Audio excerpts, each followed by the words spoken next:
Guess what, guys? I'm happy. Ah? Yeah, I'm happy. Can you tell I'm happy? I'm happy. See? I'm happy. Wow. Ang init. Nakalagay yung car ko sa heater. Alright, guys. Guess what? It's the third day na meron tayong overtime. Yay! Yay! Happy. I'm grateful. We got overtime. 3 days in a row. Yay! Pero nakakapagod. It's exhausting. 10 hours, I'm okay. But 12 hours, not really. I mean, it's good money to work 12 hours every day. But it's not good for your body. It's not good for your health. Yeah. Pero kung 10 hours every day, okay naman. Yeah. 10 hours every day, time and a half ang bayad. Okay lang din. May pang extra tayong pera pang grocery. Pag the more working overtime, the more taxes tatanggalin. Pero wag mo nang isipin yun, normal na yun. Masakit sa loob, pero wala tayong magagawa. It is what it is, di ba? Yeah. I'm happy. I'm happy. I got overtime. Yeah. Bukas, hindi ko alam kung merong overtime. I'm not sure. But today, pangatlong araw. So, yeah. Collecting the overtime. So, I got total of 6 hours overtime. Time and a half. Ano kayang lulutuin ni Kuya New Jun ngayon? So, I don't know. Let's go. Uwi na tayo. Uwi na tayo. Malaman natin kung ano yung lulutuin niya. Ang init. May camera tayo.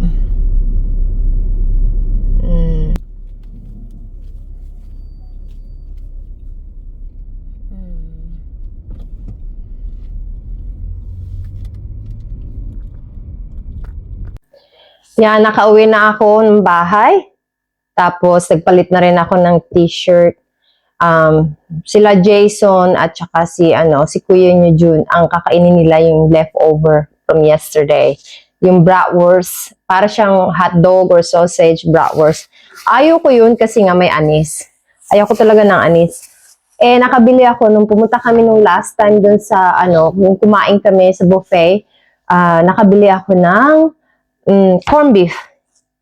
Ito yung corned beef niya. Hindi ko alam kung makikita nyo. Yan. Basahin ko na lang. Anyway, it said, it's Martin, chunky corned beef. Anong made to?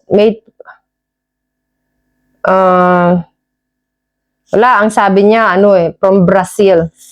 Anyway, wala akong kamatis, kaya gigisa ko lang siya sa bawang, sibuyas, patatas, at saka ang paborito ko, repolyo. Wow. Yes, repolyo. Ginisang corned beef sa patatas, sold na ako dyan. Kaya yun ang gagawin natin today. Magluluto ako.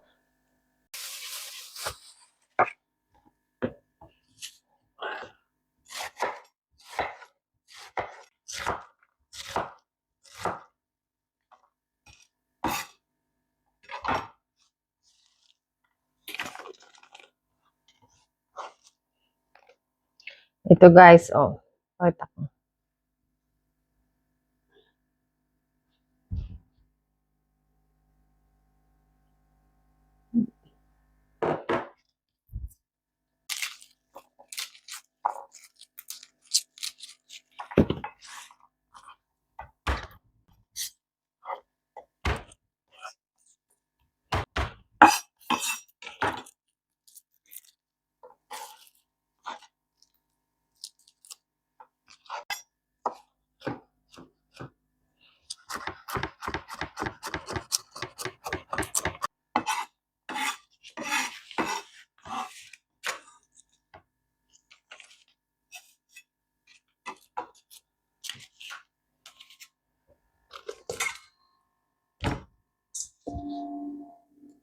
Imagine that, guys.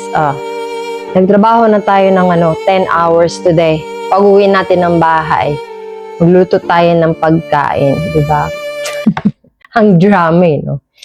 Okay naman ako, guys. Kaya ko pa. Kapag kaya ko, kaya ko. Pag hindi ko kaya, hindi ko kaya. But most of the time, I don't really mind kung 10 hours. Pero kapag 12 hours, kasi imagine nyo ha, ang pasok namin 6 a.m. o magka-clock in ako before 6 a.m. Alis na ako ng bahay ng mga 5:30. O, di ba? 5:30 a.m. ng madaling araw. O, tapos magdadrive ka. Tapos, pag clock in mo, mga ilang minutes, mag 6 o'clock na.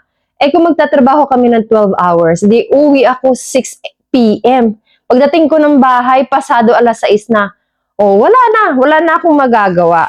Kaya kung kung 10 hours, meron pa akong magagawa. Makakaluto pa ako, di ba? Ito, si Kuya Nyo Jun, kumakain ito. Hindi gaano kapag may cabbage. Ako talaga, kung po pwede lang, patatas na may cabbage. Corned beef, patatas. Yan. Paborito ko yan. Ang dami kong makakain yan. Pero nagka-cut down tayo sa rice. So, ang magiging rice ko, yung cabbage. Wow. Yan. But anyway, isa to sa paborito ko. Tapos, mas gusto nila, mas bet nila yung, what you call this one? Patatas and corned beef lang. Yan. Ako, hindi ako pihikan sa pagkain. May cabbage, wala akong problema. Pero, mas prepared ko yung cabbage. Pero sa anak ko at saka si asawa, si Kuya Nyo Jun, talaga, mas gusto nila yung patatas lang o kaya yung purong corned beef. Ako kasi mahilig ako sa gulay. But anyway, ginawa ko to para sa akin. Kaya kung hindi sila kakain, bala sila sa buhay nila.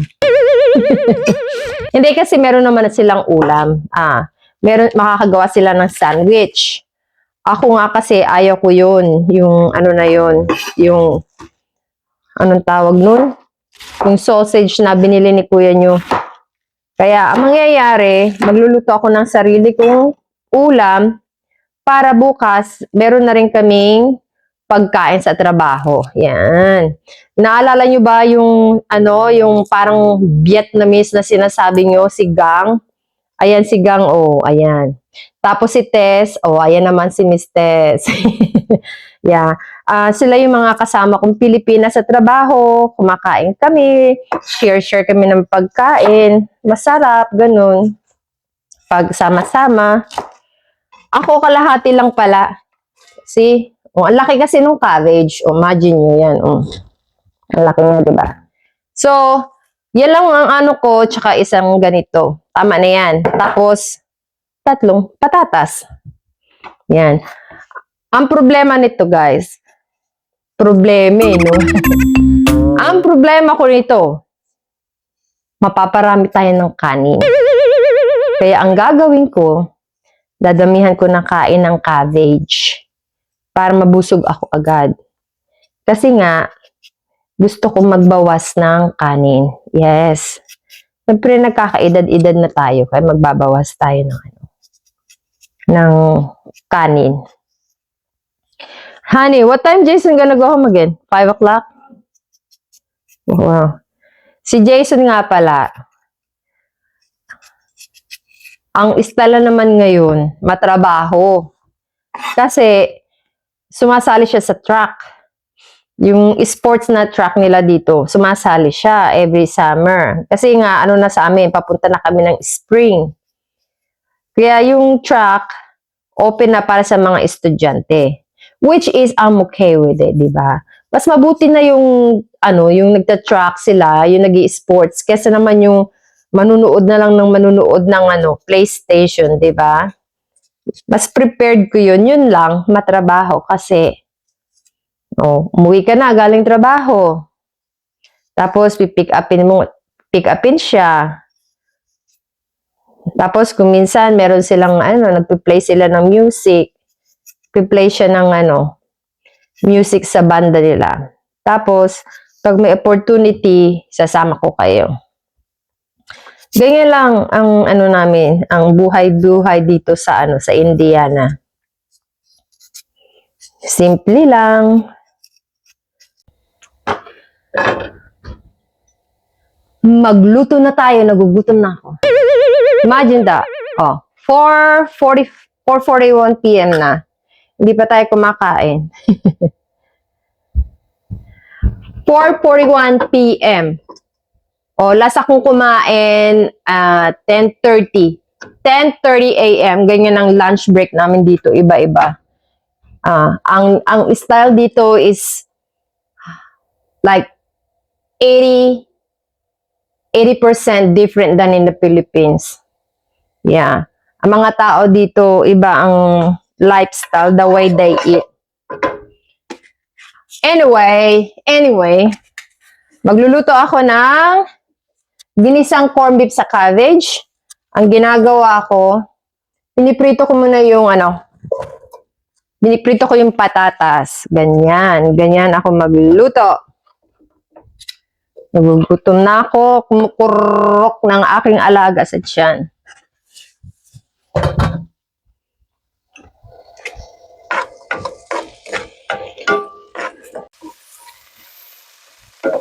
Yan ang ayaw ko pag nagpiprito ng patatas, tumitilansik yung mantika. Anyway, golden brown na siya, guys. Ewan ko lang sa'yo, pero ganito ako magluto ng ginisang corned beef. Inuuna ko muna talaga yung patatas. Kasi para sa akin, pag naprito yung patatas, mas malasa siya. Tapos, ilalagay ko na yung bawang.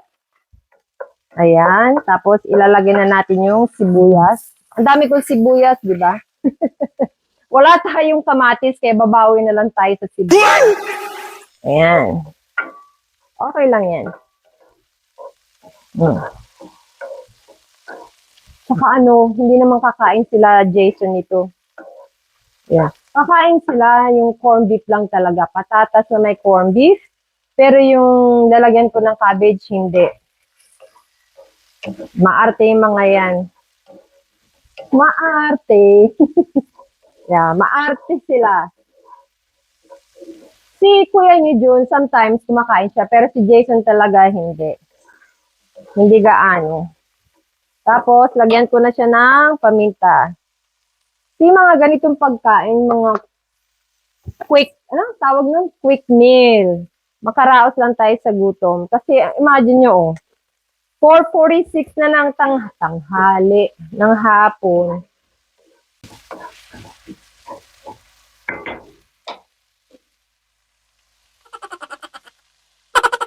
Model.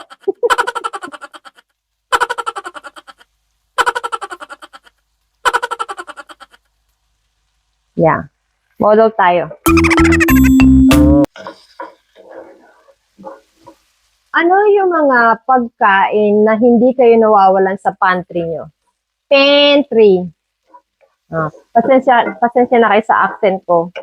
Hindi po ako Bisaya, pero ewan ko bakit mukhang sounds like Bisaya ako pag nagsasalita ko. Ano yung mga pagkain na palagi kayo sa pantry nyo? Di ko alam ang Tagalog ng pantry. Wala naman kasi tayong pantry sa Pilipinas, diba? Dito may pantry nalalaman niyo.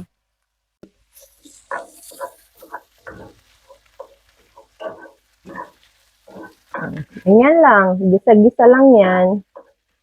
Naglalagay ako ng guys, naglalagay ako ng tubig, maya-mayang kaunti, parang sinasangkutsa ko muna yung corned beef para mas malasa siya. Naglagay na ako ng konting asin. Ayokong damihan yung asin kasi maalat na tong maalat, pero may flavor na kasi yung corned beef. Yeah, mag-a-adjust na lang ako mamaya. See, I like this brand. Asa na ba yun? Lata. This brand. Chunky corned beef. Martin. Akala ko galing to sa Pilipinas. Hindi pala. Kasi sabi, product of Brazil daw eh. Ayan. Sinasangkot siya. Ayan, mga chunky siya. Masarap din tong pansinigang. Lagay na natin yung cabbage. Ang daming cabbage. Kaya ko yung ubusin.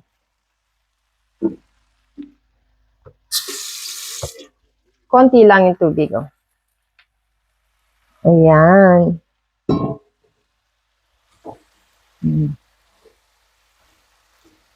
Ayan, mapaparami naman akong kanin nito, pero I will try my best talaga na wag damihan yung kanin. At, naku, mahirap na. Tatakpan natin siya. Ayan. Takpan muna natin para maluto. Ayan.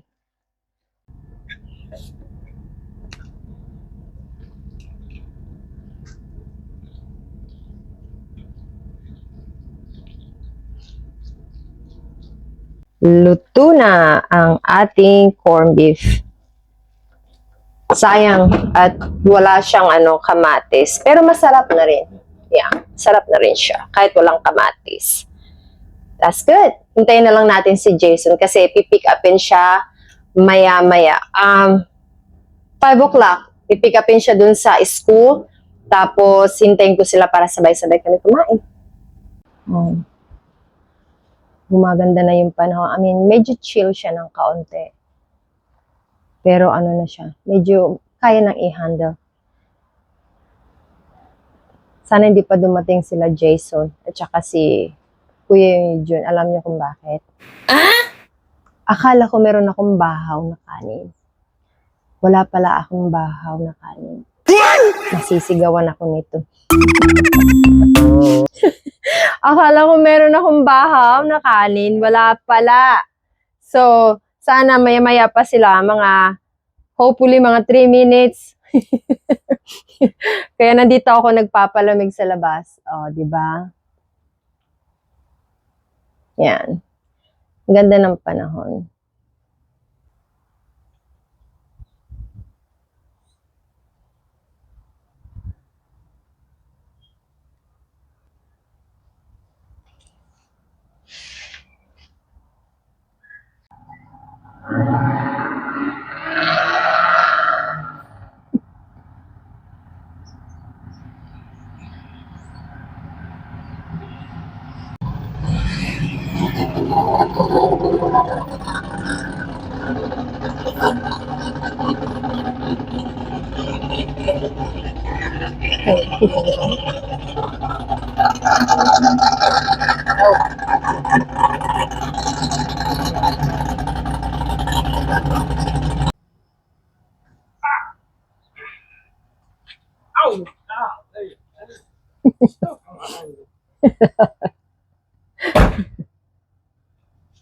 Jason, you're not gonna have a band today, right?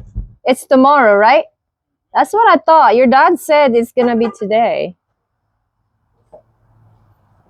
What are you gonna eat today? Whatever left over? That's my hot rod.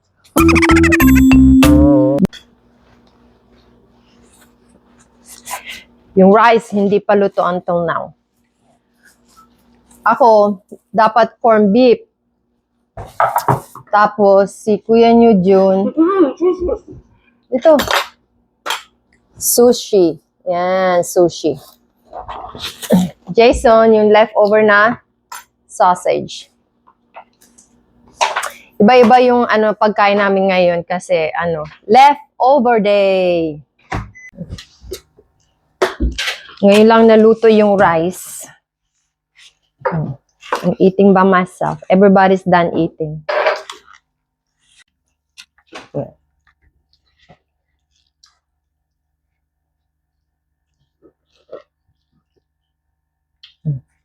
Diet tayo sa rice. Paborito ko to, no?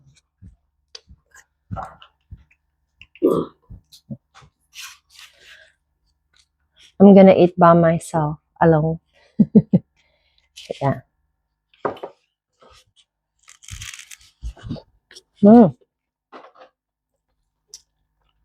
I love corned beef.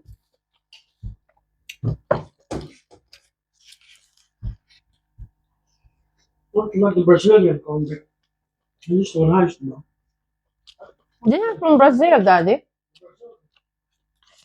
This is from Brazil. Oh,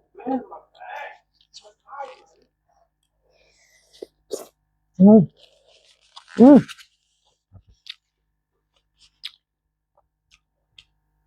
Ang problema dito, pag ganito yung pagkaan, marami ang makakain ng rice.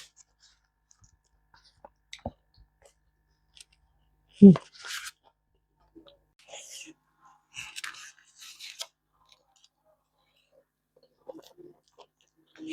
Mm. Diet siya. Diet sa kanin.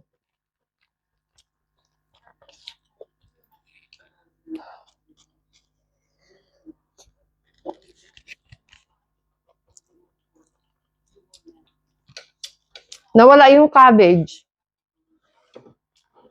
Mm. Ang dami pa rin ng corned beef.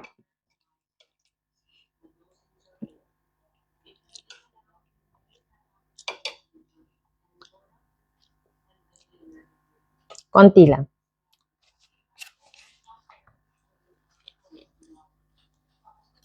Mm.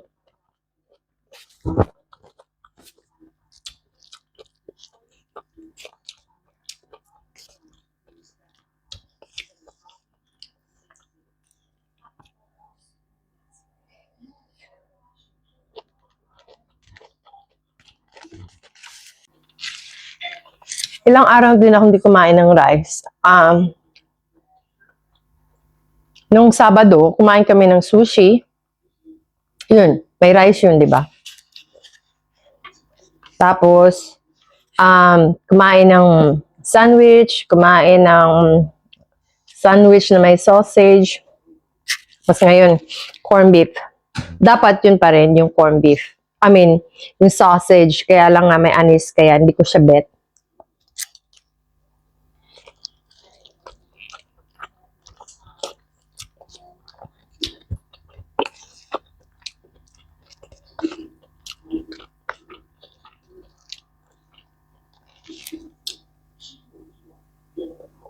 Mm.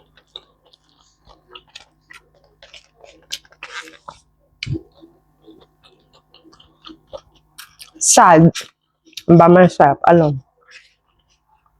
It's okay. More for me. More for me. Dinamihan ko na yung pagluto ng kanin kasi para bukas, hindi na ako magluluto pagising ko ng madaling araw. Kasi ito yung babaunin namin Ito yung babaunin ko bukas sa trabaho para sila Gang at saka si Ate Tess nyo. Yan ang kakainin namin sa tanghalian dun. Or lunch time.